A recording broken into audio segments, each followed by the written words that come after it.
முதல் கட்டப்பட்ட கிரேக்கில் கட்டப்பட்ட ஒலிம்பிக்குக்காக கட்டப்பட்ட stadium.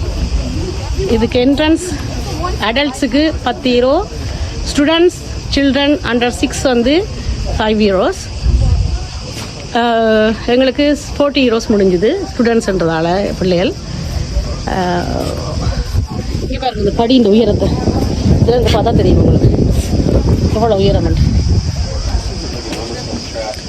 First visit in Greece. இங்கே க்ரீக் லாங்குவேஜ் கதைக்கினம். நாங்கள் படிக்கும்போது 6 மொழிகளில், பழமை வாய்ந்த மொழிகளில் சமஸ்கிருதமும் லத்தீன் மொழியும் கிரேக்க மொழியும் அழிஞ்சுதுன்னு சொல்லி பேசினாங்க. அது பேசப்படுது அப்படி.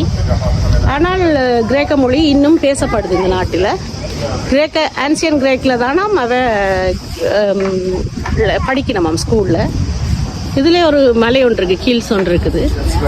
இந்த ஹில்லில் வந்து ஒரு ரெஸ்டாரண்ட் இருக்குதான் சொல்லப்படுது. அதை நாங்கள் விசிட் பண்ணலாமா, போய் பார்க்க வசதி என்றால் போய் பார்க்குறோம். கிரேக்க கொடி பழமை வாய்ந்த, உலகத்தில் பழமையை பேசியது, பழையதில் பழமையை பேசின ஒரு கொடி இதில் கம்பீரமாக வீட்டி கொண்டிருக்குது. ஃப்ளைட்டில் வந்து இறங்கினோடனே இந்த மண்ணில் எனக்கு ஒரு உணர்வு வந்து என்னன்னு சொன்னால், ஏதோ ஒரு அதிசயமான பூமிக்கு வந்த மாதிரி எனக்கு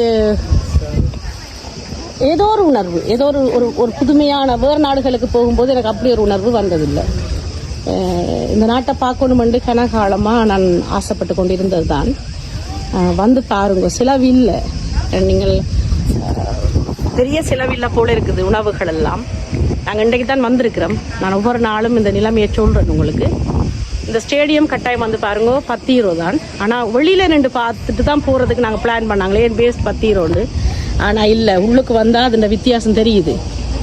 1 லட்சம் பேர் இருந்து பார்க்கக்கூடிய ஒரு அருமையான ஸ்டேடியம். நான் மேலே போயிட்டு வீடியோ எடுக்கிறேன்.